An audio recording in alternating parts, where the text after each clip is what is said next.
কোনো বাড়তে ওর সাধনা আছে। ও এই বাড়তে ও কিন্তু যখনই মেডিটেশনে বসে ওর পাস্ট লাইফটা একা একাই এক্সপ্লোর হয়। হ্যাঁ, তো এক্সপ্লোর যখন হয় তখন মানে ও দেখছে ওর ভেতরে একটা যন্ত্রণা, মানে সাংঘাতিক একটা কষ্ট, সে হার্ট চক্রটা খুব ভারী লাগে, কিন্তু খুব মানে গরিব বাড়ি থেকে বিলং, নেগেটিভ এনার্জি একটা ওনার আশেপাশেই বুঝতে পারছেন উনি। তো ওই হিলিং না দিলে উনি এগোতে পারছেন না, হিলিং দিতে দিতে ওনাকে নিয়ে নিয়ে যেতে হয়। সময় যখন চৈতন্য তখন তো একটা সমাজে খুব একটা অরাজক পরিস্থিতি চলছিল।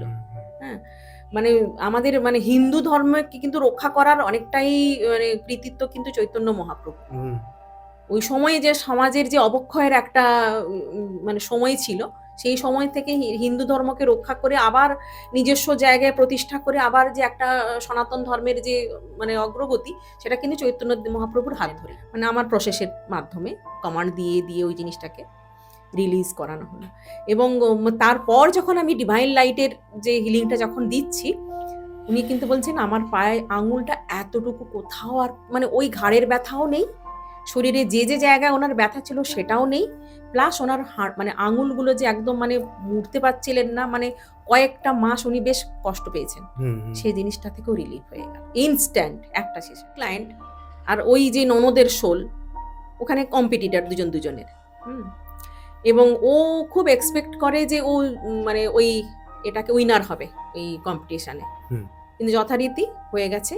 এই পর্যন্ত বলছে ওদের পাড়াতে ওদের ওই ছেলেটা ছাড়া সবার সাথে ওর ভালো সম্পর্ক, এমনকি ওর শ্বশুর মশাই যিনি ছিলেন এই বার্থের, যিনি শ্বশুর মশাই, তিনি ওই বার্থে মানে ওর বাবা ছিল।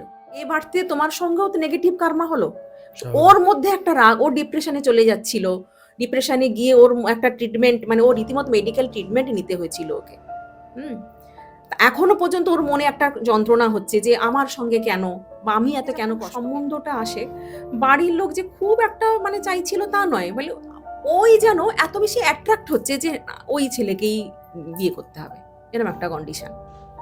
অদ্ভুত ব্যাপার। আমি কিন্তু মানে ও নিজেই বলছে যে ওর অতটা ইয়ে ছিল না, যে বাড়ির মানুষদের অতটাও ইয়ে, বলে কি এমন তো কিছু নয় ছেলেটা যে বিরাট একটা কিছু, কিন্তু ও তো নমস্কার বন্ধুরা, কেকে পডকাস্ট আবার স্বাগত জানাই। আজকে আমাদের সাথে বসে আছেন ঋতু ম্যাম, ঋতু ভৌমিক ম্যাম, সেই দিল্লি থেকে এসেছেন উনি। আজকের যে ঘটনা পিয়ালার, মানে কি বলবো আপনাদেরকে, যে এত সুন্দর করে তিনি বুঝিয়েছেন যে পিএলআর কেন করব।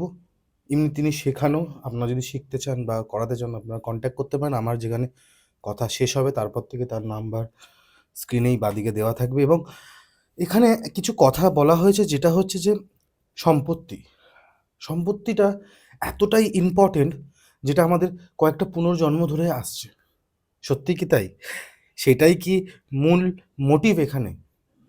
পুরো পডকাস্টটা দেখতে হবে। এবং যদি চান এখানে এসে কিছু ভালো কথা বা ভালো তথ্য দিতে চান ঋতু ম্যামের মতো করে, যেমনিভাবে ঋতু ম্যাম আমাদের সাথে কন্ট্যাক্ট করে সেই নাম্বারটা ব্লিঙ্ক করছে, সে নাম্বারে আপনারা কল করবেন। বা যদি চাইছেন স্পিরিচুয়াল কোনো গাইডেন্স বা প্রমোশন কোনো কাজ, তার জন্যও কথা বলতে পারি, এগিয়ে যেতে পারি আর ডাইরেক্ট ম্যামের কাছে।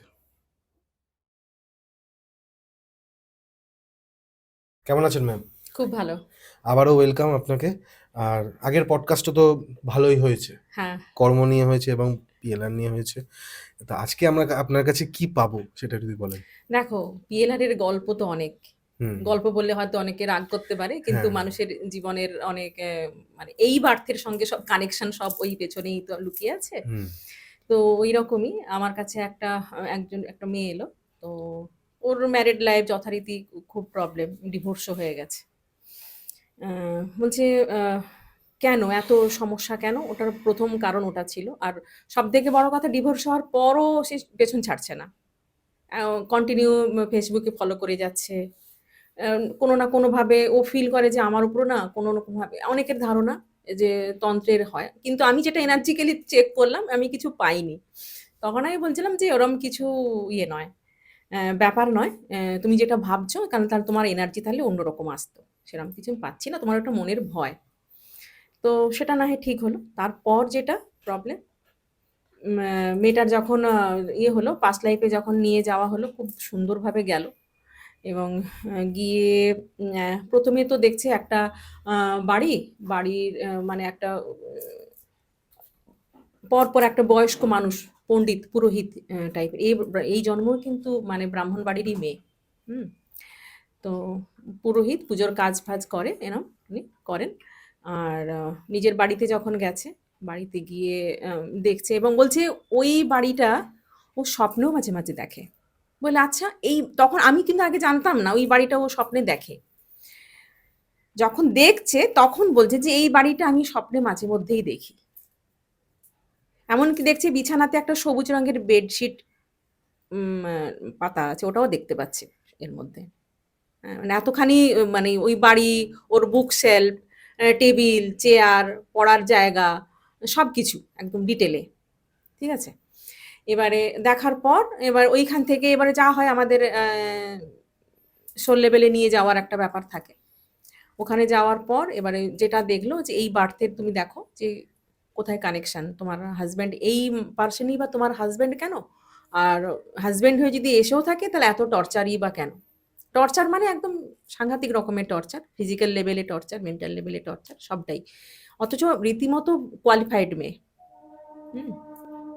দুজনেই কোয়ালিফাইড। দুজনেই কোয়ালিফাইড।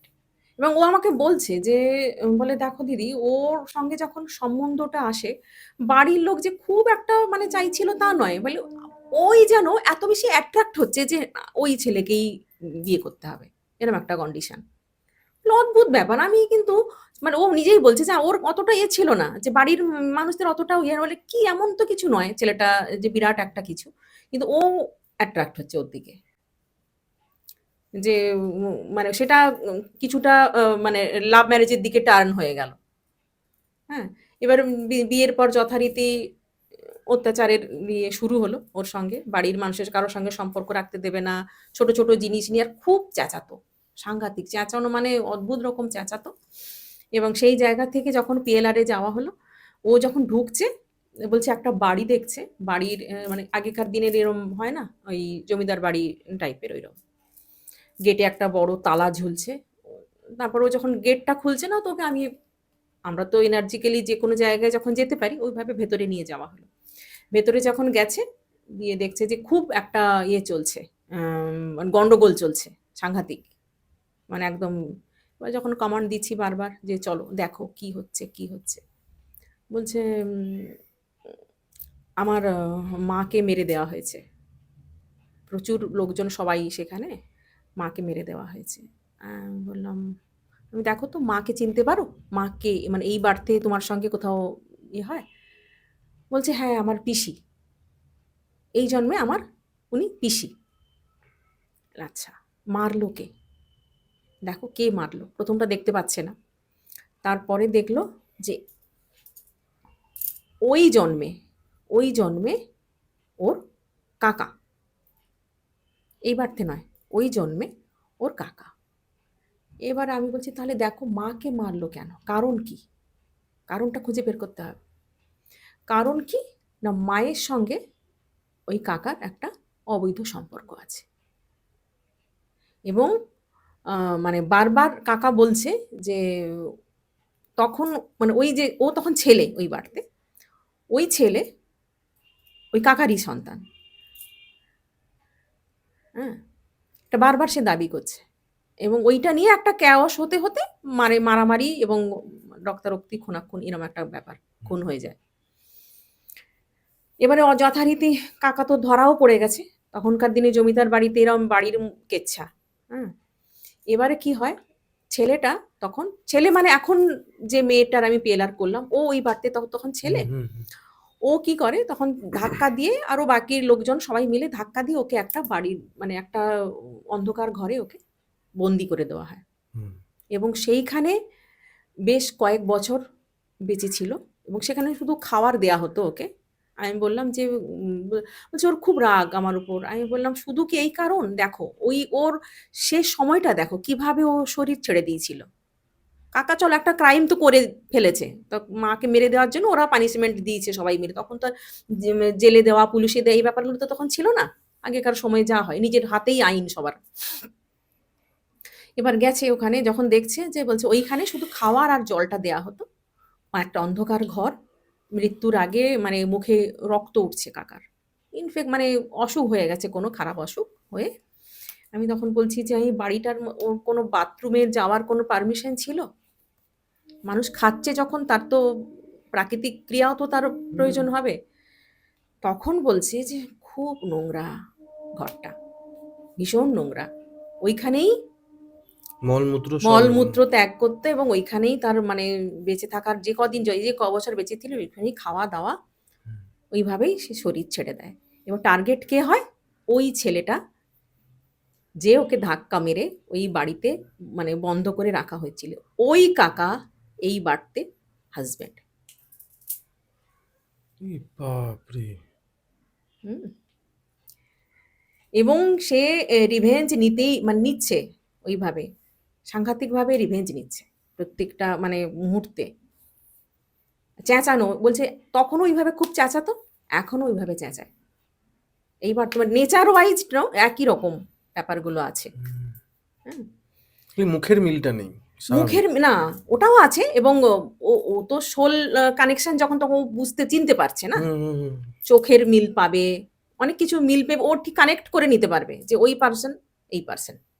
হ্যাঁ, ওইভাবে কানেক্ট করে বুঝে গেছে যে ওই কাকা এই বাড়তে ওর, ও কিন্তু বারবার বলছে আমি তোকে ছাড়বো না, আমি তোকে ছাড়বো না। রিভেঞ্জ নেওয়ার একটা যে মানসিকতা এই বাড়তে, এবং ও হাজব্যান্ড হয়ে এলো এবং যথারীতি সংসার করা হলো না। কিন্তু এই ৫-৬ বছর ছিল একসাথে, কিন্তু সাংঘাতিক টর্চার ওকে সহ্য করতে হচ্ছে। হ্যাঁ, এবারে যেটা হয় আমরা যেটা করি মানে কড়কাটিং বলো বা ক্ষমা চাওয়ার যে ব্যাপারটা, দেখো যাই হোক না কেন ওর একটা ক্রাইমও করে এসছে ঠিকই, কিন্তু তাহলেও মানে যখন ওকে পানিশমেন্ট দেওয়া হয়েছে, পানিশমেন্টের মতোই, কিন্তু সে যদি যদি বলে আমি ছাড়বো না, তো সে রিভেঞ্জ নিতে তো আসবেই। আমি এবার তুমি ছেড়ে দাও, ওকে ক্ষমা করে দাও, দিয়ে ওকে ছেড়ে দাও, কারণ এ বাড়তে তোমার সঙ্গেও তো নেগেটিভ কার্মা হলো। ওর মধ্যে একটা রাগ, ও ডিপ্রেশনে চলে যাচ্ছিল, ডিপ্রেশনে গিয়ে ওর একটা ট্রিটমেন্ট মানে ও রীতিমতো মেডিকেল ট্রিটমেন্ট নিতে হয়েছিল ওকে। হুম। এখনো পর্যন্ত ওর মনে একটা যন্ত্রণা হচ্ছে যে আমার সঙ্গে কেন, বা আমি এত কেন কষ্ট পেলাম। তাদের সন্তানও আছে? না, সন্তান নেই। হ্যাঁ, কিন্তু মানে এই জিনিসটা তো হওয়াটা উচিত না। তারা তো ভালোবাসা প্রেম করে, হ্যাঁ সম্বন্ধ করে হলেও, সম্বন্ধ করে হ্যাঁ প্রথমে তো তারা টাইম স্পেন্ড করেছে হ্যাঁ একটা সময়। হ্যাঁ, কিন্তু এক কিছু করার নেই এখন, ওইটাই তো হবে। প্রথমেই তুমি তোমার কার্মা ওইভাবেই তো টেনে কানেক্টেড নিয়ে হবে, আসবে, কানেক্টেড হবে। কানেক্ট করে তারপর হ্যাঁ, আপনাকে অত্যাচারটা দেখাবে। অত্যাচারটা তোমাকে সহ্য করতে হবে, তোমাকে ডেস্টিনি টেনে নিয়ে আসবে না ওই জায়গাতে, না হলে এটা কিন্তু খুব মানে অদ্ভুত লাগে না? মানে অদ্ভুত মানে মানে কেউ কোনোদিনও কোনো ছাড়া পাবে না না, না না, সেখান থেকে তোমাকে তার ভোগ দিতেই হবে হ্যাঁ আপনার। হয় নাহলে ক্ষমা করে দাও, ক্ষমা চেয়ে নাও, ক্ষমা করে দাও, ক্ষমা। হয় ম্যাম, ধরুন উনি যখন গেল, হ্যাঁ উনি ক্ষমা ধরুন চেয়েছে, হ্যাঁ ঠিক আছে, হ্যাঁ তো ওনাকে যখন ক্ষমা চাওয়া হয়েছে হ্যাঁ, তখন সেখানে কি ওনার এই জিনিসটা ঠিক হয়েছে? তার স্বামী কি ঠিক করেছে? এক্স্যাক্টলি আজই ফোন এসেছিল, আজই ফোনটা এলো, মানে সেশনের পর। সেশনের পর আমি চলে এসেছি, ঠিক আছে, আমার সঙ্গে আর মানে ওই কথা হয়ে গেছে, আর আমার কোয়ারি নেওয়া হয়নি, বা ও আর ফোন করার সময় পায়নি, ও পড়াশোনার মধ্যেই থাকে মেয়েটা, ভালো পড়াশোনা। তো বলছে যে আর কিন্তু ও ফলোও করে না, বলে এখনো মানে কিছু সেশনটা নেওয়ার আগে পর্যন্ত বলছে, বলে দিদি ও কন্টিনিউ আমাকে কেন ফলো করে, আমার সঙ্গে তো ডিভোর্সও হয়ে গেছে, অথচ কন্টিনিউ ও কিন্তু ওই এর মধ্যে আমাকে মানে ফেসবুকে কন্টিনিউ ফলো করতে থাকে, যে কি করছে দেখি কি ব্যাপার, যে সেই ব্যাপারটা কিন্তু এখন আর করে না। বা ওর মধ্যে যেটা ছিল, যে আমি রাতের ঘুমের মধ্যেও আমার একটা কষ্ট ছিল ভেতরে, সেই জিনিসটা রিলিজ হয়ে গেছে, যে আমি কেন এত কষ্ট পেলাম, কারণ ও জেনে গেছে ব্যাপারগুলো, ঘটনাগুলো পরিষ্কার হয়ে গেছে ওর কাছে। তো ওইখান থেকে ওরও একটা শান্তি হয়ে গেছে, এবং সোল লেভেলে ও যদি না কানেক্ট হতে পারতো কেসটা মানে ঘটনাটার সঙ্গে, আর ও দেখেছেও এত সুন্দরভাবে, ঠিক যেন বলে মুভি যেমন দেখে না, ওটা মুভির মতো একটার পর একটা পর্দা উঠে যাচ্ছে, খুব সুন্দরভাবে গেছিল মেয়েটা। তো এটা কোথাকার ঘটনা? কলকাতারই? কলকাতার ঘটনা না, কলকাতায় নয়, আমার ঠিক খেয়াল নেই, জায়গাটার নাম টাম আছে কিছু। অনলাইনে হয়েছিল এটা? হ্যাঁ, অনলাইনেই হয়েছিল। তো বাহ!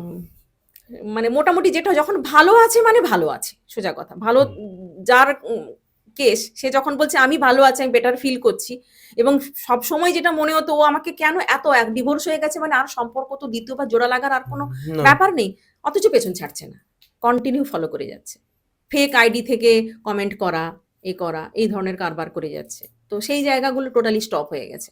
তার মানে কোথাও না কোথাও তো ভাইবসটা কাজ করে গেছে, ওই যে এনার্জিক্যালি যে কানেক্টেড হয়ে যে আমরা করি কাজগুলো, তো সেটা তো কোথাও না কোথাও ফ্রুটফুল হচ্ছে না।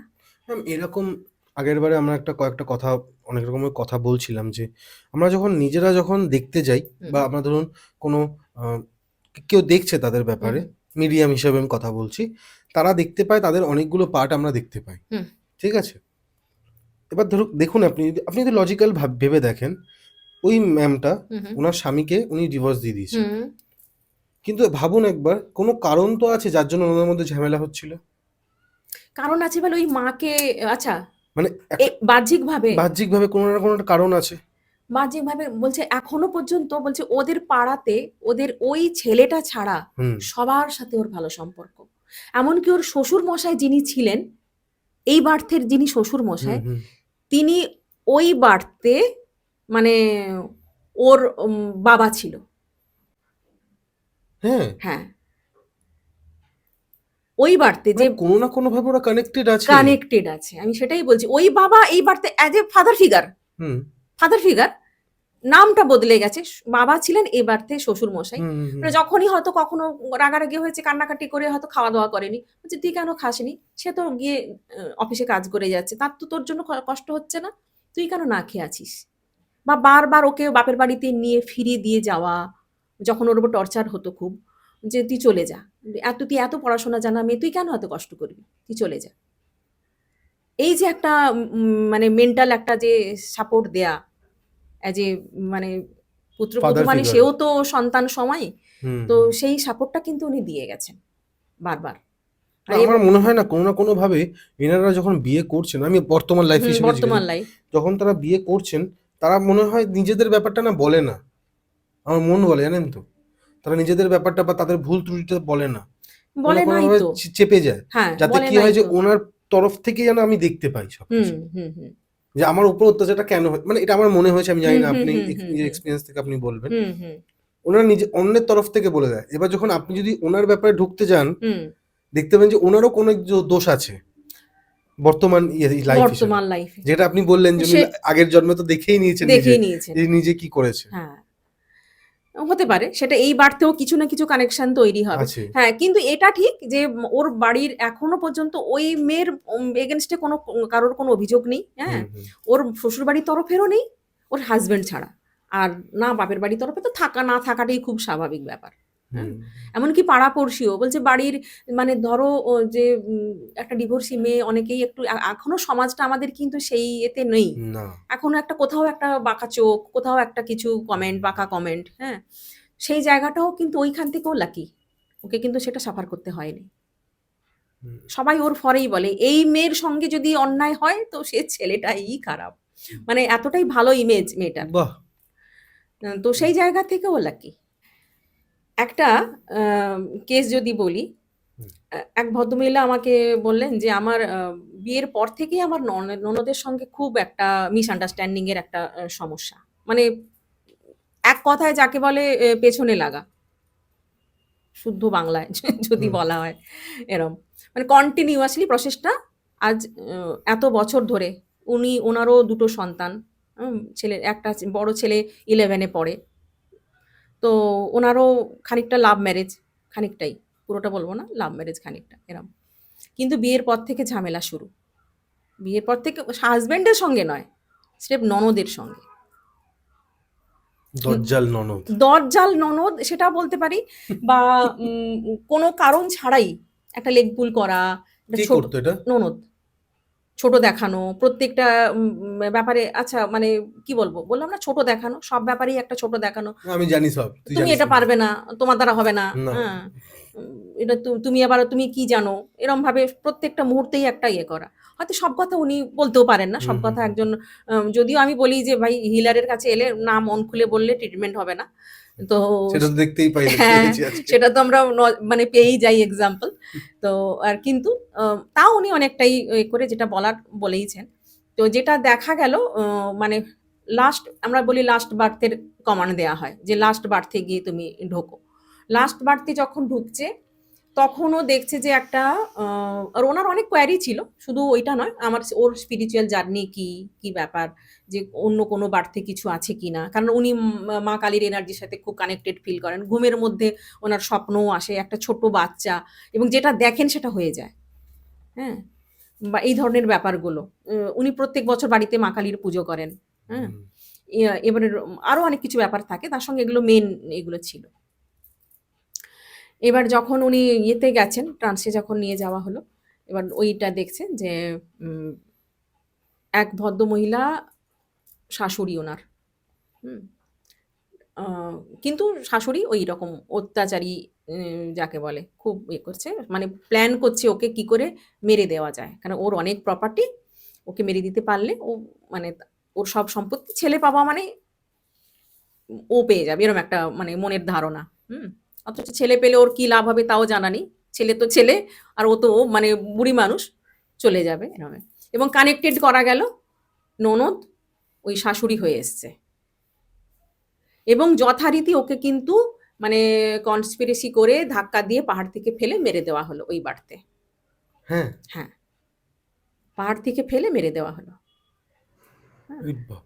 এবারে সোল লেভেলে তো বিভিন্ন যাবে ট্রাভেল করা যায়, এবার ওইভাবে আবার নেক্সট দেখা হচ্ছে যে এই আর কোথায় কোথায় গিয়ে কোন কোন বার্থে কি কি ঝামেলা হচ্ছে।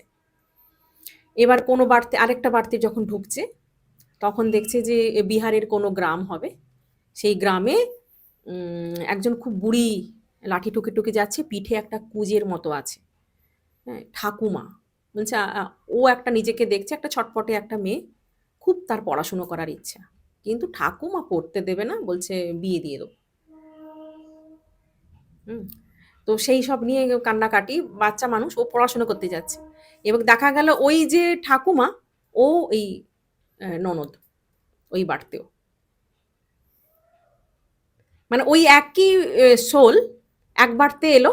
কি ফালতু সোল এরা।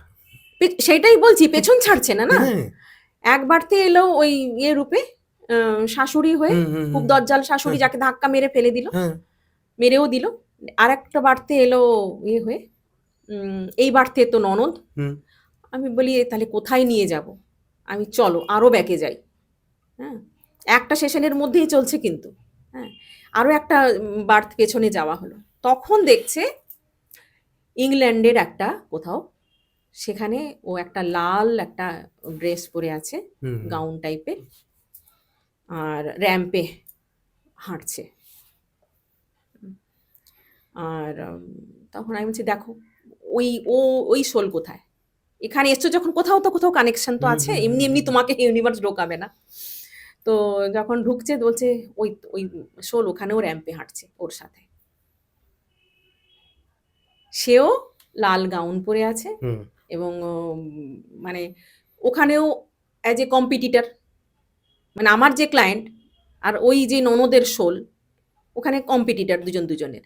হুম, এবং ও খুব এক্সপেক্ট করে যে ও মানে ওই এটাকে উইনার হবে ওই কম্পিটিশানে, হুম। কিন্তু যথারীতি হয়ে গেছে এ উইনার, মানে মানে আমার যে ক্লায়েন্ট। বৌমা, বৌমা বৌমা বৌ- নয়, মানে আমার যে ক্লায়েন্ট, যে যার ননদ ডিলার, হয়নি, মানে বৌমা হিসেবে ননদের যে মানে যা, দাদার বউ। হ্যাঁ, হয়ে গেছে হুম উইনার। হুম। এইটা হলো শুরু রাগ। রাগের। আমি বললাম দেখো তারপর কি হয়েছিল, ওইটা শুধু রাগ তো নয়, তারপরও কিছু ঘটনা হুম, নিশ্চয়ই আছে। এবং দেখা গেল ও ওইখান থেকে র্যাম্প থেকে নেমে খুব ইনসাল্টেড নিজে ফিল করে, এবং ওর মানে জিতে যাওয়াটা ও মেনে নিতে পারছে না, খুব ওর উপরে রেগে মানে বেরিয়ে যাচ্ছে, ওই জায়গাটা ছেড়ে বেরিয়ে যাচ্ছে, এবং গিয়ে সুইসাইড করে। মানে ননদ সুসাইড করে? হ্যাঁ, ননদ মানে ওই বাড়তি হ্যাঁ র্যাম্পে, ওই বাড়িতে, হ্যাঁ সেই হিসেবে বলছি, হ্যাঁ, ননদ সুসাইড করে। সুইসাইড করে। সুইসাইড করার পর ওই ওই বার্থে ক্লোজ হলো, কিন্তু হিংসার ও একদম এখনো কন্টিনিউ প্রসেস চলছে এই বার্থ পর্যন্ত, 4টে বার্থ রানিং। এবং যথারীতি একটা ভালো জিনিস, যেটা শুনলেও আমার মনে হয় দর্শকদেরও ভালো লাগবে, যে ক্ষমা চাওয়াটা যে কতখানি ইম্পর্টেন্ট, এটার মেয়েটার তো আমি কোথাও দোষ দেখছি না। না। অ্যাজ এ সোল, এখনো পর্যন্ত ননদ যাই ব্যবহার করুক না কেন, ওর হয়তো খারাপ লাগে বলেই সেটা আমার কাছে বলেছে। কিন্তু ও কিন্তু মানে যেটা ডিউটি সেটা কিন্তু করে যায়, যে একটা বাড়িতে এলে তাকে যে মানে হোস্টিংটা দেওয়া দরকার, যেটা সার্ভিসটা ওটা দেয় এবং ঠিকঠাকই ব্যবহার করে, সেরকমভাবে এই নিয়ে কিছু খারাপ কোনো রিয়াকশন করে না। কিন্তু এখন বলছে যে ননদের মধ্যে একটা সাংঘাতিক পজিটিভ একটা চেঞ্জ এসছে, মানে সাংঘাতিক পজিটিভ একটা ইয়ে এসছে যে হুম কেয়ার করা, হুম হুম কেয়ার করা। এবং যখন আমি মানে সোল লেভেলে যখন ক্ষমা করা হচ্ছে, ও তো ওর তরফে প্রার্থনা করে দিচ্ছে যে আমার যদি কোনো ব্যবহারে ইনডাইরেক্টলি তুমি হার্ট হয়ে থাকো তো সরি, কিন্তু ও কিন্তু ক্ষমা করার জন্য রাজি নয়। তখনও মানে যখন আমরা কানেকশন করাচ্ছি হুম হুম 4টে বার্থ পরও কিন্তু অ্যারোগেন্ট হয়ে আছে অ্যাজ এ সোল। তারপর ওকে ডিভাইন লাইটের সাহারা নিতে হলো, ওর আশ্রয় দিয়ে ডিভাইন লাইট দিয়ে হিলিং করানোর পর অনেকটা মোল্ড হয়েছে। এবং এখন যেটা দেখতে পাচ্ছি যে যেটা আমি এই রিসেন্ট আমি মানে দিল্লি আসার আগে 1 জানুয়ারি আমার কাছে কল এলো, মানে আমাকে থ্যাংক ইউ করার জন্য। আর মানে ভালো লাগে এই ফিডব্যাকগুলো যখন পাই, এটা আমাদের কাজের একটা সাকসেস। তো হুম। তো বলছে যে অনেক চেঞ্জ হয়েছে, ননদের যে ব্যবহার তার মধ্যে অনেকখানি চেঞ্জ, অনেক অন্যরকম একটা মানে কেয়ার করছে। হ্যাঁ, মানে কি খাবো না খাবো সেটা মানে এটা আনএক্সপেক্টেড ব্যাপার। সেই এরম ধরনের চেঞ্জটা তো আর কি করে আশা করতে পারে মানুষ, কিন্তু এরম চেঞ্জও হচ্ছে। মানে কার্মা খালি জাস্ট ওই ক্ষমা চাওয়াটা তো এতটা ইম্পর্টেন্ট এতটা ইম্পর্টেন্ট যে প্রত্যেকটা জায়গায় জায়গায় জায়গাগুলো ঠিক হয়ে যাচ্ছে। জায়গাগুলো, হ্যাঁ, হিলিং হয়ে যাচ্ছে, হিলিং হয়ে যাচ্ছে।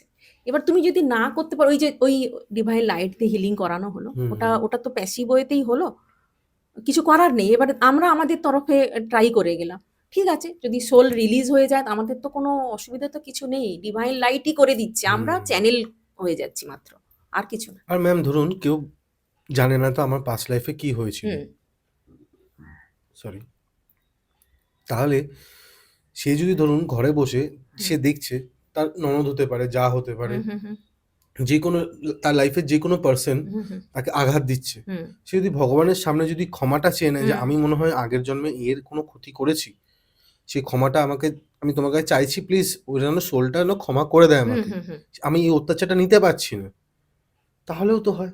তাহলেও হয়, তাহলেও হয়। আমি তো সেটাও বলছি যে বারবার সবাই যে পিএলআরে ঢুকতে পারবে এমন কোনো হুম। কথা নেই, কারণ বা অনেকের সামর্থ্যও থাকে না সামর্থ্য অনেকের। থাকে না, 99% লোক তো জানেও না হুম যে পিএলআর নামেও কিছু একটা ইয়ে হয়। পিএলআরে একটা জিনিস কি হয়, পিএলআরে মানুষ এটা রিয়ালাইজও করে যে কোথায় তার ভুলটা হয়ে গেছিল বা কি কারণে এই জিনিসগুলো হচ্ছে।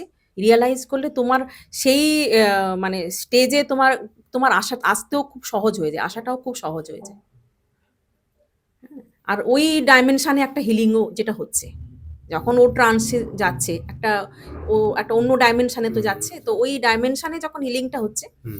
ওই টাইমের একটা ফ্রিকোয়েন্সি থাকে একটা কিছু সময়ে, সেটা আমরা গাইডেন্সও যখন নেই ওটা বলে দেয় ইউনিভার্স যে ম্যাম এটা কি হয় যে এই যে পিএলআর করে আমরা হিলিংটা দিচ্ছি, হুম ধরুন পিএলআর অন দ্য পিএলআর আপনি কাউকে দেখছেন যে হুম সে খুব কষ্ট পেয়েছে এবং হুম তার ক্ষমা চাওয়ার পরও আপনি ঢুকতে পারছেন না, হুম তাহলে তার আগে আপনি তার ব্লকেজটা কাটান, হ্যাঁ ঠিক হ্যাঁ আছে, হ্যাঁ বা হ্যাঁ যেগুলো কার্মা ব্লকেজ থেকে কাটান, তারপরে যদি কোনো হিল দিতে হয় সেটা কি দেওয়া যায়?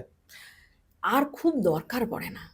পিএলআরে যখন যাচ্ছে, যাওয়ার আগে পর্যন্ত অনেক ব্লকেজে আটকে যায়। হুম অনেক সময় এমন হয় ঠিক আছে সেশনটা আমি ছেড়ে দিলাম, তারপরে আমি বললাম ঠিক আছে তুমি এই প্র্যাকটিসগুলো একটু করো, তারপরে কিন্তু ঢুকে যাচ্ছে, সেটাও হয়। হ্যাঁ, কিন্তু তারপরে যে হিলিংটা হয় না, এবার ওদের যে ট্রিটমেন্টগুলোর পর যে রেমেডি পার্টটা হুম থাকে, হুম হুম সেই রেমেডি পার্টগুলো ফলো করলেই হয়। কিছু কিছু ক্ষেত্রে দিতে হয়, কিছু কিছু ক্ষেত্রে দিতে হয়। হুম কারণ আমি রিসেন্ট একটা বলবো, এক ভদ্রলোকের ফাইন্যান্সিয়াল ব্লকেজ সাংঘাতিক, মানে কি বলবো একদম স্টাক হয়ে গেছেন উনি, কোনো দিক থেকে কোনো রকম কিছু পাচ্ছেন না, বাড়ি বিক্রি হয়ে গেছে, ফ্ল্যাট বা বাড়ি কিছু ছিল ওনার, ছেলেও সেভাবে মানে পড়াশোনা ছেড়ে দিয়েছে। হ্যাঁ, আর দেনাগ্রস্ত অবস্থা খুব সাংঘাতিক রকমভাবে, অফিসের পেমেন্ট আটকে আছে, কোনো দিক থেকে কিছু হচ্ছে না। হুম, উনি ঢুকছেন কিন্তু ওই আটকাচ্ছে, আমি বুঝতে পেরে গেছি যে এর ব্লকেজটা একটু বেশিই হবে, তো যেটা হচ্ছে না কোনোভাবেই ক্লিয়ার হচ্ছে না। ওই প্যাসিভ ওয়েতে আমার তো আছেই, না না যেতে পারলে প্যাসিভ ওয়েতে নিয়ে মানে করাতেই হবে, উপায় তো নেই কিছু, সমাধানের রাস্তা তো খুঁজতে হবে। কিন্তু তাতেও যে হয় তারও প্রমাণ আমি এই জন্যই বলছি ঘটনাটা। ওনার যেটা ঘটনা এলো রামেশ্বরম, রামেশ্বরমের সাথে কানেক্টেড কিছু ঘটনা উঠে এলো। প্রথমে দেখাচ্ছে প্রসাদ, ভগবানের প্রসাদ থালাতে করা হচ্ছে, এবং সেটা প্রসাদটা কোনো না কোনোভাবে এঁঠো। কেউ আগে খেয়েছে। হ্যাঁ, মানে প্রসাদ মানে ঠাকুরকে নিবেদন করার আগে সেটা এঁঠো। হুম, এবং ওনার দেখা গেল ওনার প্রসাদের ছিল, দোকান ছিল, ঠাকুরের ভোগ যে ডালি হয় না ওইরকম ডালার একটা দোকান ছিল। উনি ওই কোনো উচ্ছিষ্ট প্রসাদও ঠাকুরকে নিবেদন করা হতো এইভাবে। লোকে তো বিশ্বাস করে নিয়ে যাচ্ছে, তুমি এঁঠো দিচ্ছ, তুমি জানবে না? আমার যদি দোকান এটা হয় তো আমি তো স্বাভাবিক জানবো, এটা। সেটাই। হ্যাঁ, এবার শুধু তাই নয়, ওই সময় কোনো পুরোহিতের সঙ্গে যোগ সাজস করে মন্দিরের গয়নাও চুরিতে ওনার ছিল, হাত ছিল। তো সেই জায়গা থেকে এই বাড়তে অবভিয়াসলি মানিটারি ব্লকেজ তো আসাটা খুব স্বাভাবিক। এবং একদম রামেশ্বরম মন্দির দেখিয়ে মানে আসছে। গেটওয়ে দেখাচ্ছে সবকিছু। হ্যাঁ, এবং ফ্ল্যাশব্যাকে দেখাচ্ছে প্রসাদ মানে এঁঠো মানে সার্ভ করা হচ্ছে, আংটি চুরি, এবং উনি উনি ধরাও পড়ে গেছিলেন, এবং সেখানে রীতিমতো ফিজিক্যাল ইয়েও করা হয়েছে, মেরেছে। মারও। হ্যাঁ, কিন্তু হলে কি হবে, তাতেও কর্মা কি করে হবে, এই বাড়তে এই যন্ত্রণাটা তো নিতে হবে এই বাড়তে। উনি ক্ষমা চেয়েছেন নাকি উনি হ্যাঁ, হ্যাঁ, হ্যাঁ, ক্ষমা তো চেয়েইছেন। তার সঙ্গে, সঙ্গে ওনার কিছু রেমেডি পার্ট ছিল। সেই রেমেডিগুলো ওনাকে করা হয়েছে, এবং এখন উনি যথেষ্ট মানে ওনার জন্য ২ মাস নয়, একটা ২ নাম্বার এলো। আমি একটু কনফিউজ হচ্ছিলাম যে ২ নাম্বারটা কিসের জন্য, ২ মাস নাকি ২ বছর? কিন্তু যেভাবে ব্লকেজটা খুলছে ২ বছর নয়, ২ মাসই হবে ওটা। এবারে দেখো, কার্মা যেমন আমাদের ব্লক ক্রিয়েট করে, তেমন পাস্ট লাইফের কোনো পেনটাও এই বাড়তে এসে কিন্তু অনেক রকম অসুখেরও সূচনা করে। মানে হাঁটু ব্যথা, হাঁটু ব্যথা হতে পারে, বা অন্য কোনো যে কোনো রকম সমস্যা হতে পারে, যার কোনো মেডিকেল ট্রিটমেন্ট হয় না। মানে আপনি বলতে চাইছেন যে আগের জন্ম ধরুন আমি ল্যাংড়া ছিলাম, হ্যাঁ, ঠিক আছে, হ্যাঁ, খারাপ ভাবে নেবেন না, ল্যাংড়াই হয়, তো ল্যাংড়া ছিলাম, তো এই জন্য আমার পায়ে একটা ব্যথা থাকতে পারে। থাকতে পারে, কেন ওই এনার্জি তুমি যদি ক্যারি করো। সাধারণত ওটা থেকে না, বুঝলাম না আমি। ক্যারি করা মানে আমি বলছি শোনো, ল্যাংড়া মানে তুমি যদি বড়, আমিও বলছি এটা মানে না করি, যদি কোনো আঘাত থেকে হয়, অ্যাক্সিডেন্ট থেকে হয়, বাই মানে ইন বার্থ যদি হয়, জন্মের সময় থেকে হলে সেটা একটা আলাদা জিনিস হয়, যে জন্ম থেকে সে অভ্যস্ত হয়ে আছে ওই ব্যাপারটাতে। কষ্ট তার হচ্ছে নিশ্চয়ই, আমি সেটা অসম্মান করছি না, তা নিশ্চয়ই তার একটা সাফারিং থাকেই একটা সারা জীবনেরই। তা হলেও সে জন্ম থেকে ওটা এক্সপিরিয়েন্স করে আসছে।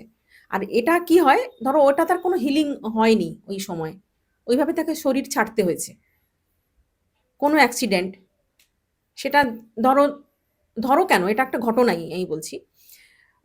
কোনো একটা ভারী কিছু, মানে একজন গ্রামের গ্রাম্যবধূ যাকে বলে, এবং তার হাজব্যান্ডও কৃষক ধরনেরই মানুষ, এবং কিছু একটা মানে কামড়াতে গেছিল ও ওনার হাজব্যান্ডকে পেছনের বাড়তে। তো ওকে বাঁচাতে গিয়ে ওর পায়ের ওপর একটা কিছু পড়ে, খুব ভারী ধরনের কিছু পড়ে। তখনই অনেকটা পেছনের কথা, তো ওই সময় অত মেডিকেল ট্রিটমেন্ট অত উন্নত ছিলও না। এবার গ্রামের দিকে যা হয়, ঝাড়ফুঁক এটা ওটা করে, তেল এটা ওটা করে পায়ের মালিশ হয়, এবং অলমোস্ট ৪ মাস উনি ওই এরপর থেকে কিন্তু ওই যে পেনটা ওটা তো কিওর হয়ই না, উপরন্তু মানে ওই ইনফেকশনটা পুরো শরীরে ছড়িয়ে যায়, ছড়িয়ে গিয়ে সেপ্টিসিমিয়া টাইপের একটা মানে যেটাকে আমরা এখন বলি, কারণ ওটা বোঝা গেল যে পুরো শরীরটা মৃত্যুর সময় নীল হয়ে গেছে, এরকম চাকা চাকা চাকা চাকা চাকা চাকা রক্ত জমে যাওয়ার একটা তো ওই ধরনেরই কিছু একটা ব্যাপার ওনার সাথে হয়ে গেছিল। তাহলে এই বাড়তির সাথে কানেকশন কি করে হলো যদি তুমি বলো? হ্যাঁ, এই বাড়তি উনি পায়ে ব্যথা নিয়ে আমার কাছে আসেননি, উনি এলেন ঘাড়ে ব্যথা। ঘাড়ে ব্যথা মানে আরো কয়েকটা জায়গাতে ওনার একটা ব্যথা ফিল হওয়া শুরু হয়েছে। তো দেখতে চাচ্ছেন যে কেন হচ্ছে এই ব্যাপারটা, এই বাড়তির কিছু নাকি ব্যাক কোনো কানেকশন আছে। তখন ওই ঘটনাটা উঠে এলো, ওই যে ব্যথাটা তিনি কিন্তু পেয়েছিলেন পায়ে, এবং তারপর বলছেন আমাকে উনি পায়ে ব্যথার জন্য বলেননি প্রথমে, আমি সেশনে যাওয়ার পর উনি বলছেন যে ওনার পায়ে একটা অসম্ভব ব্যথা, পায়ের আঙুলগুলো উনি ফোল্ডই করতে পারছিলেন না, আঙুলগুলো হঠাৎ করেই ব্যথাটা এসছে, এবং ব্যথাটা উনি পায়ের আঙুলগুলো এরম ভাবে মুড়তে পারছেন না, মানে কাতরাচ্ছেন, মানে গোটা শরীরে মনে হচ্ছে ওনার যন্ত্রণা। হঠাৎই এই জিনিসটা হয়। এবং ওটা যে এই যে পায়ের সঙ্গে কানেক্টেড হয়ে পুরো শরীরে যে ওনার যে মানে ওই সময়ের যে পেইনটা, ওটা তো কোনোভাবে হিলিং হয়নি। ওই এনার্জিটা ক্যারি ফরওয়ার্ড হয়ে এই বার্থে এসে ওনাকে ডিস্টার্ব করছিল। এবং ওটা যখন রিলিজ করা হলো, অনেকটা সময় গেছে রিলিজ করাতে, অনেকটা সময় দিয়ে রিলিজ করানো হলো। মানে হিল করেছেন পাটাকে না? হ্যাঁ, এবং উনি না ওটা তো আমার তরফ থেকে হিলিং একটা হুম, ছিলই হুম, ইনস্ট্যান্ট। প্লাস ওনার যে এনার্জিক্যালি যেটা উনি অ্যাকুমুলেট করে বসেছিলেন, হুম, সেই জিনিসটাকে ওনাকে রিলিজ উনি করলেন। মানে আমার প্রসেসের মাধ্যমে কমান্ড দিয়ে ওই জিনিসটাকে রিলিজ করানো হলো। এবং তারপর যখন আমি ডিভাইন লাইটের যে হিলিংটা যখন দিচ্ছি, উনি কিন্তু বলছেন আমার পায়ে আঙুলটা এতটুকু কোথাও আর মানে ওই ঘাড়ের ব্যথাও নেই, শরীরে যে জায়গায় ওনার ব্যথা ছিল সেটাও নেই। প্লাস ওনার হাড় মানে আঙুলগুলো যে একদম মানে মুড়তে পারছিলেন না, মানে কয়েকটা মাস উনি বেশ কষ্ট পেয়েছেন। হুম, হুম। সেই জিনিসটা থেকেও রিলিফ হয়ে গেল ইনস্ট্যান্ট একটা সেশনে। বাহ! এগুলো কিন্তু ওনার মেডিকেল টেস্ট করলেও কিছুই আসতো না। 100% সিওর। আর আসলেও ওটা মেডিকেল ট্রিটমেন্টে সারতো কিনা আমার যথেষ্ট আর তার সন্দেহ থেকেও বড় আছে। কথা, উনি তো ১ম এই আপনার কাছে আসেনি। হ্যাঁ। তার আগে তো নিজে যতটা পারা যায় না, ট্রিটমেন্ট করেছেন। ওনার ওটা আমার কাছে সেকেন্ড সেশন ছিল। উনি অলরেডি একটা সেশন আমার কাছ থেকে নিয়েছিলেন। ওকে, উনি উপকৃত এই সেশন থেকে। তো উনার একটা কোথাও না কোথাও বিশ্বাস বিশ্বাস ছিল আছে। যে কে জানে হয়তো কোথাও পাস্ট লাইফ কানেকশন থাকতে পারে। ঋতু ম্যাম ঠিক করে দিতে পারে। হ্যাঁ, তো না, যাই হোক। আপনার এরকম এই যে ব্যথাগুলো যেগুলো আসে হুম, শরীরের মধ্যে যে নানান হ্যাঁ, টাইপের, তো এগুলো কোনো না কোনোভাবে কানেক্টেড থাকে। হুম। এরকমও তো হতে পারে বর্তমানে আমি এখন মানে তৈরি করলাম। হতে পারে তোমার তোমার এই এখনকার লাইফস্টাইল ইস্যু, সেটা হতেই পারে। তোমার এমন হয়তো কোনো লাইফস্টাইল যার কারণ এটা। হ্যাঁ? যাই হোক, কিন্তু ওই স্ট্রেসটা যদি রিলিজ করা যায় না, যে কোনো কারণেই হোক, সেটা পাস্ট হোক বা প্রেজেন্ট হোক, স্ট্রেস ওখানে কোথাও অ্যাকুমুলেট হয়ে আছে। ওই স্ট্রেসটাকে রিলিজ করে দিতে হবে। আরও একটা কেস আমি বলছি। মেয়েটা উম দেখছে যে ওর পিঠে ব্যথা, আমি জানতাম না। এটা সিরিয়াসলি, এটাও একদম সত্যি। এমনি তো তবুও একটা প্রবলেম নিয়ে আমার কাছে এসেছিলেন যে আমার এই মানে পায়ের ব্যথাটা উনি বলেননি। বাকি ব্যথাগুলোর আমার কাছে জানা ছিল আমার যে ওনার ব্যথা আছে। কিন্তু এই ঘটনাটা আমি জানতামও না যে ওর ব্যথা কোথাও আছে। ওর অন্য কিছু কোয়ারিজ ছিল। সেগুলো পূরণ হতে এবারে ও দেখছে যে পুরীর জগন্নাথ মন্দির আর চৈতন্যদেবের সময়ের মেয়েটা খুব কৃষ্ণ ঠাকুরের সঙ্গে কানেক্টেড। বলছে আমি এত কৃষ্ণের এত আমি বাঁশি শুনলে আমার সব হয়ে যায়। বাঁশি যেন শুনলে আর আমি মানে খুব কোথাও যেন একটা আমি হারিয়ে যাই। কি আমাকে কিসের কানেকশন এত? তারপরে যখন হলো, তো সেখানে যাওয়া হলো। চৈতন্য মহাপ্রভুর সময়ে ওর আসা। এবং ওই সময় যখন তখন তো একটা সমাজে খুব একটা অরাজক পরিস্থিতি হুম, চলছিল। হুম, হুম, হ্যাঁ? মানে আমাদের মানে হিন্দু ধর্মকে কিন্তু রক্ষা করার অনেকটাই মানে কৃতিত্ব কিন্তু চৈতন্য মহাপ্রভুর। হুম, ওই সময়ে যে সমাজের যে অবক্ষয়ের একটা মানে সময় ছিল, সেই সময় থেকে হিন্দু ধর্মকে রক্ষা করে আবার নিজস্ব জায়গায় প্রতিষ্ঠা করে আবার যে একটা সনাতন ধর্মের যে মানে অগ্রগতি, সেটা কিন্তু চৈতন্য মহাপ্রভুর হাত ধরেই। এবং সেই জায়গাতে যখন বাইরের শত্রুরা যখন আক্রমণ করছে, বহিঃশত্রুর আক্রমণ চলছে, পুরী জগন্নাথ মন্দিরেও একাধিকবার বহিঃশত্রুর আক্রমণ হয়। এবং সেই জায়গা থেকে ওই দৃশ্য একটা আসে যে ওকে মানে পুরীরই কোনো রাজার কোনোভাবে কানেকশন ওর মধ্যে পাই হয়। এবং পিঠে ওকে বড় যে বল্লম টাইপের হয় না, বল্লম হুম, টাইপের হুম, মানে হুম, হুম। ভেতরে একটা আছে, ওইটা দিয়ে ওকে পিঠে মারা হয়। তখন ও মানে বলছে যে আমার এই ধরনের ব্যথা, মানে ওর কিন্তু অমাবস্যা, পূর্ণিমার একাদশী হলে ব্যথাটা খুব বেড়ে যায়, মানে ও সহ্য করতে পারে না। বলে মুঠো ওষুধ খেয়ে মানে কোনোদিন ওই ব্যথার ওর রিলিজ হয়নি। ব্যথাটা কিন্তু ব্যথাই থেকে গেছে। কিন্তু ওই ঘটনা যখন ও দেখলো এবং হুম। ওইখান থেকে যখন স্ট্রেসটাকে রিলিজ করা হলো, তারপরে বলছে ম্যাম আমি আপনাকে আবার যখন অমাবস্যা পূর্ণিমা আসবে, ওইটাও আগে ওই মুহূর্তে তো ছিল না। না, না, কিন্তু না। যদি 1% ও যদি ফিরে আসতো, আমি বললাম তুমি ওই টাইমটা আগে করো, হুম, ওয়াচ করো যে ওটা তোমার ব্যথাটা আর ফিরে আসে কিনা। তখন দেখলো ওই সময় কিন্তু ব্যথাটা রিপিট হয়নি। বাহ! তো এইগুলোই আমাদের অ্যাচিভমেন্ট হুম। বলো বা একটা ভালো লাগা বলো বা মানুষের সেবা করার সুযোগ বলো, যাই বলো। তো আপনি যে এই জিনিসগুলো যে করেন বা হুম, হিলিং করেন, পিএলআর করেন, শেখান তো অবশ্যই। অবশ্যই। যে শেখাই নাম্বারটা চলছে সেই নাম্বারে যদি কল করা হয় বা হ্যাঁ হোয়াটসঅ্যাপ নিশ্চয়ই করা হয়, হ্যাঁ তাহলে আপনি তো সেরকম ভাবে কন্ডাক্ট করে দিতে পারবেন, তাদের নিশ্চয়ই শেখাতে পারবেন। হ্যাঁ হ্যাঁ কি শেখান যদি আরেকবার দর্শকদের সামনে রাখেন? আমি রেইকি তো আছেই, হুম, এঞ্জেল ওটাও শেখাই, হুম, এঞ্জেল রেইকি ওটাও শেখাই, আর লামা ফেরা শেখাই, বাহ! তার সঙ্গে পিএলআর তো আছেই। বাহ! মোটামুটি এইগুলো নিয়ে এখনো চলছে কাজ। একটা হ্যাঁ, জিনিস মিস করলেন, বাস্তু। বাস্তুটা তো আমি শেখাই না। শেখান না? ও হ্যাঁ, শেখান না কিন্তু আপনি দেখেন তো? দেখি মানে আমি বেসিকটা করি। আমি সেইভাবে এখন শেখানো শুরু করেননি? শেখানো তো বাস্তু শেখানো, তাহলে আমার পুরো ওইখানেই যাবে। আর কিচ্ছু কাজ হবে না। হুম, বাস্তুই হয়। বাস্তু যারা করে তারা অন্য কিছু করে না। বাস্তু শিখবো বলে কিন্তু বাস্তু শিখিনি। যে মানে রেকটিফাই করতে গেলে যে নলেজটা দরকার সেটা হুম, তো সবার আগে প্রয়োজন। হুম। তো আমি যখন নিজের বাড়ি নেয়ার সময় হলো, তো সেই সময়ে ভাবলাম কেন আমি একজন কনসালটেন্ট হিসাবে হায়ার আমি করবেন। হায়ার করব, তার থেকে নিজেই শিখে নিলে হুম, আমার হুম, সঙ্গে, হুম, সঙ্গে আমি অন্যেরও কারণ অনেক ক্ষেত্রে এমনও কিছু কেস থাকে যেখানে বাস্তুর প্রবলেমের জন্য কিন্তু এনার্জি মানে গন্ডগোল হয়ে যায়। হ্যাঁ। ওকে। আর এমনি আপনি যদি বাস্তুর জন্য আপনাকে কনট্যাক্ট করা হয় তাহলে তো আপনি অনলাইনে দেখে দিতে পারবেন তো? অনলাইনে হ্যাঁ, আমাকে তাহলে ভিডিও কলিং করে কিছুটা মানে সময় লাগে তো। হ্যাঁ, সময় নিয়ে একেকটা রুম ধরে, ধরে এনার্জি চেক করে ওগুলো বুঝতে হয়। তারপর হুম, অনেক হুম, ডিটেইলও থাকে। বাস্তুটা আম খানিকটা করা যায়। আচ্ছা, আরেকটা যদি ছোট করে একটা বলি, একটা হুম, পিএলআর এর একটা ঘটনা। আ ভদ্রমহিলা আ মানে যথেষ্ট সম্ভ্রান্ত বাড়ির। আমি কারোর কোনো ক্ষেত্রেই তো নাম নেই না। কিন্তু ব্যাপারগুলো কেস হিসাবে আমাদের ওনাদের হুম, হুম, পারমিশন নিয়েই আমি বলি। তো উম একটা মাত্র সন্তান। পৈতৃক প্রচুর মানে সম্পত্তিও মানে নিজেদের অ্যাচিভ করা সম্পত্তি, পৈতৃক বলব না আমি ওইভাবে।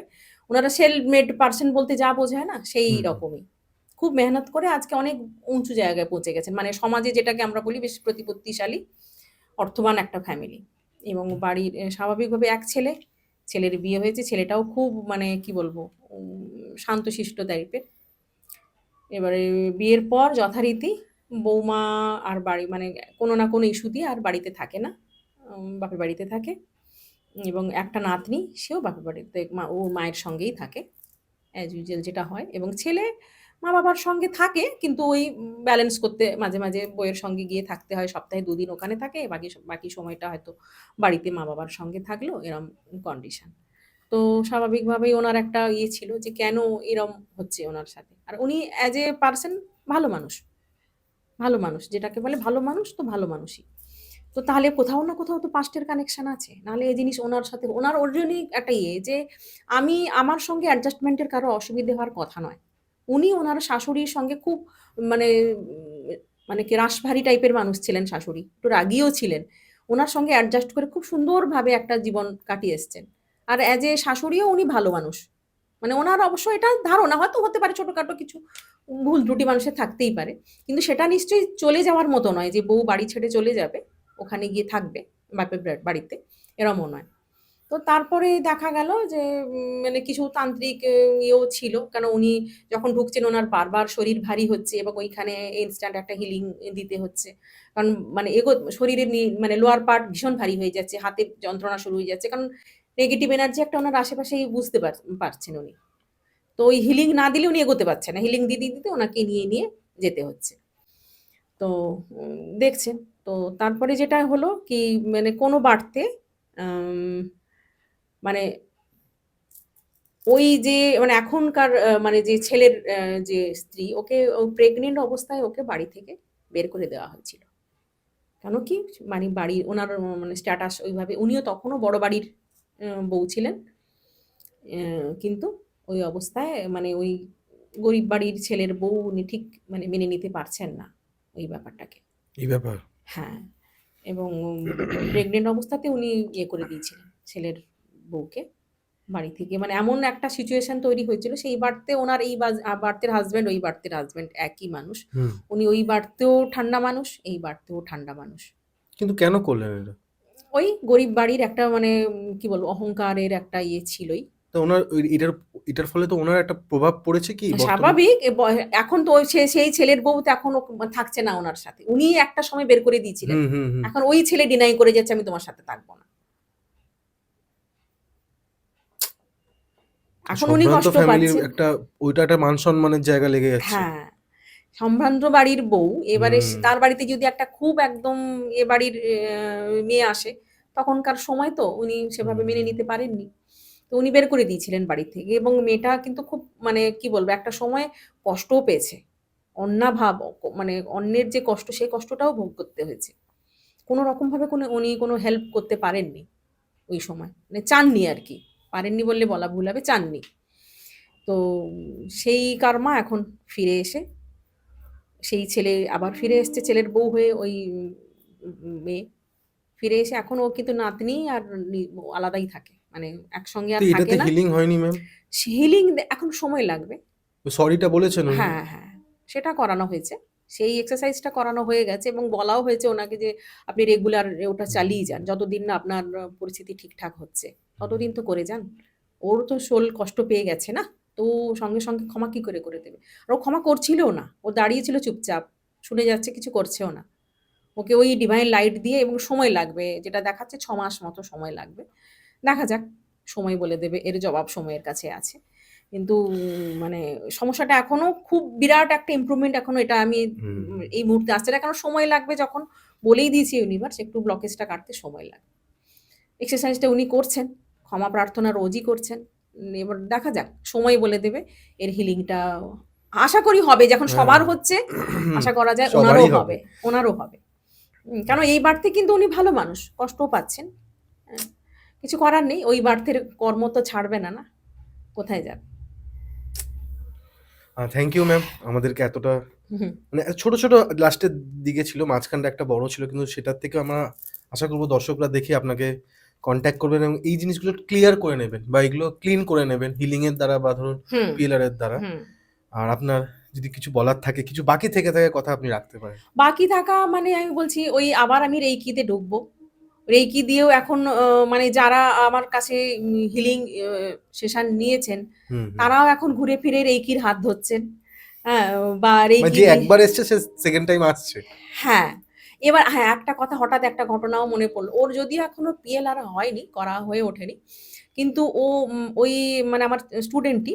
তো ও না, কোনো বাড়তে ওর সাধনা আছে। ও এই বাড়তে ও কিন্তু যখনই মেডিটেশন এ বসে, ওর পাস্ট লাইফটা একা একাই এক্সপ্লোর হয়। হুম হ্যাঁ? তো এক্সপ্লোর যখন হয়, তখন মানে ও দেখছে ওর ভেতরে একটা যন্ত্রণা, মানে সাংঘাতিক একটা কষ্ট, সে হার্ট চক্রটা খুব ভারী লাগে। কিন্তু খুব মানে গরিব বাড়ি থেকে বিলং করে। হ্যাঁ? তো এবার এসছে, বলছে যে এরকম আমাকে বলে মা। হুম হ্যাঁ? আমাকে কেউ বলে দিদিভাই, কেউ বলে মা। তো এরমভাবেই চলে। তো বলছে যে এরম এত কষ্ট, যে ওই জ্বালা কষ্ট আমি নিতে পারি না। কি ছিল? পাস্টের কি ছিল? ও একটা ছেলেকে পছন্দ করত। তখন পড়াশোনা করত, কলকাতাতেই তখন থাকতো। ঠিক হুম আছে?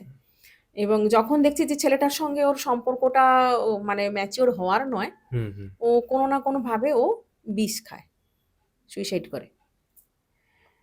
হুম হ্যাঁ, এবং ওই যে বিষের জ্বালা এখনো কোথাও ক্যারি হচ্ছে, ওই এনার্জিটা। কারণ ও খুব কষ্ট পেয়ে গেছিল, এবং তার সবথেকে বড় কথা, ওর কিন্তু মানে যে সময়টা ও দেখে, আমি যদিও বললাম না ওটা আমি পিএলআর আমি করিনি এখনো। ও কিন্তু নিজে, নিজেই ওর পাস্ট লাইফ দেখে। ও আসনে বসলেই ওর ভিশন আসতে থাকে একটা, হুম একটা করে। ও ওই জায়গা থেকে দেখছে যে ওই সাল, এবং যে যার জন্য মানে ও মারা গেছিল, সেও এখনো কোনো না কোনো মানে ভাবে ওর সঙ্গে কানেক্টেড। সে এখন আবার অন্য কোনো স্পিরিচুয়ালিটির, আমি নাম না করেই মানে নাম করছি না। ওই একটা কোনো প্রসেসের মধ্যে দিয়ে ওর সোলকে মানে সময়ের আগেই টেনে নিয়ে আসা হয়তো পসিবল হতে পারে। তো ঐরকম কিছু একটা ক্রিয়া আছে। তো যেটা ওই মেয়েটাও ফিল করে, যে এমন কিছু করা হয়েছে, এবং সে সেটা পরে স্বীকারও করেছে, ওই মানে ওই ছেলেটা। কারণ তার সঙ্গে এখন এর বয়সের তফাৎ অনেক। সে এখন ৫০ ঊর্ধ্ব তার বয়স। হ্যাঁ? স্বাভাবিকভাবেই এ তো আবার রিবার্থ হয়ে এসছে। ওকে, হ্যাঁ? এতটা বয়সে? এতটা বয়সে। এবং এখনো তাদের মধ্যে ও কিন্তু বুঝে গেছে, যে ও বারবার বলছে যে, "তুমি আমাকে রিলিজ করো। নাহলে আমি মুক্তি পাচ্ছি না, এবং আমার ওই কষ্টের জায়গা থেকে আমি বেরোতে পারছি না।" কারণ ওই সম্পর্কের তো কোনো দামও নেই। এই এইবারে এই লার্নিংটা পেয়ে গেছে। যে সত্যিকারেই যে এর সবের কোনো ভ্যালুলেস এই জিনিসগুলো। যে ওইভাবে কারোর জন্য মরে যাওয়ারও কোনো মানে হয় না। আর বা পরে যে কষ্টগুলো পায়, সেটা তো সোল লেভেলে অনুভব হয়েই যায় না। কি, কি হুম পেইন গুলোর মধ্যে দিয়ে যেতে হয় এগুলোর। সময়টা। তো সেই জায়গা থেকে এখন ওই হিলিংয়ের মধ্যে আছে। এবার যখন বলছে রিলিজ হচ্ছে বা ওই জিনিসগুলো হিলিং রেইকি শিখছে, শিখতে, শিখতে অনেক কিছু রিলিজ হচ্ছে, ওর মধ্যে সেই এনার্জিক্যালি ব্যালেন্স হচ্ছে। মানে ও রিকভারিও করছে ওই জায়গা থেকে কিন্তু। মানে এখনো পর্যন্ত সে পিএলআর এ ঢোকা হয়নি ওর। তো হয়তো হবে। তখন আরো বুঝতে পারবো যে ও যেটা দেখতো সেটা ঠিক কিনা। মানে যখন আমি নিয়ে যাব ওই ব্যাপারটা আরো ক্লিয়ার হয়ে যাবে যে সত্যিই যে এখন মানে ও যেটা দেখে ধ্যানের মাধ্যমে ওটা যে সত্যি কিনা সেটা সময়ে বলে দেবে যখন পিএলআর এ আমরা ঢুকবো। কিন্তু এনার্জিক্যালি যে হিলিংটা হচ্ছে রেইকি দিয়ে, সেটা কিন্তু হচ্ছে। ওর অনেক আগের থেকে অনেকটাও বেটার আছে। মানে এটা হচ্ছে। বা বাহ! ওই এক ভদ্রলোকের যে ঘটনা বলেছিলাম যে রামেশ্বরমের যে ইয়েটা, রামেশ্বরমের যে ঘটনাটা, উনিও রেইকির মধ্যে উনিও ঢুকে গেছেন। ওনার পুরো ফ্যামিলি, শুধু উনি নয়, ওনার পুরো ফ্যামিলি ঢুকে গেছে। ওনারা শিখছেন এবং মানে ছেলেটারও কিছু সমস্যা ছিল। তো তারও একটা পাস্ট একটা ইয়ে ছিল, একটা সুইসাইডিয়াল একটা অ্যাটেম্প্ট ছিল। তো সেই জায়গা থেকে ওরও সোল লেভেলে অনেক ব্লকেজ হয়ে আছে। এই বার্থেও অনেক কিছু তার ব্লকেজ আছে। কিন্তু যাই হোক ছেলেটার মধ্যেও মানে খুব পজিটিভ ওয়েতে একটা ইমপ্রুভমেন্ট দেখতে পাচ্ছি, যেটা মানে থ্যাঙ্কস টু ইউনিভার্স। মানে এটা আমার হাত ধরেই হয়েছে, ইউনিভার্স আমাকে চয়েস করছিল, তাই হয়তো ওরাও আমার সঙ্গে ছিল, তাই বিশ্বাসটাও ছিল। তো সবাই আস্তে, আস্তে দেখছি তো সবাই ভালোর দিকে যাচ্ছে। আমার সঙ্গে যারা জুড়ে ছিল এই কয়েক মাস ধরে সবটাই তোমার হাত ধরে। তাই না, না, থ্যাঙ্কস টু ইউ অলসো। না, না, আমার হাত ধরে না, আমি আর জাস্ট মিডিয়াম। আমি বারবারই বলেছি আমি অত কিছু জানি না, অত কিছু বুঝি না। আর আমি জানি না কেন আমার এত গরম লাগছে, ঠান্ডাটা আছে তাও। আমি আর কথা বাড়াচ্ছি না, নাম্বার দেওয়া আছে, মানুষরা কন্ট্যাক্ট করবে অবশ্যই। আর থ্যাংক ইউ ম্যাম, আবারও থ্যাংক আপনি ইউ। দিল্লি থেকে এত দূর থেকে এসছেন। আমি আপনাদের হোস্ট কৌশিক সেন, আজকে আমাদের গেস্ট আবারও ঋতু ম্যাম, আর ক্যামেরার পেছনে অ্যাজ ইউজুয়াল কিংসুক সেন। নমস্কার। নমস্কার। নমস্কার। ভালো থেকো।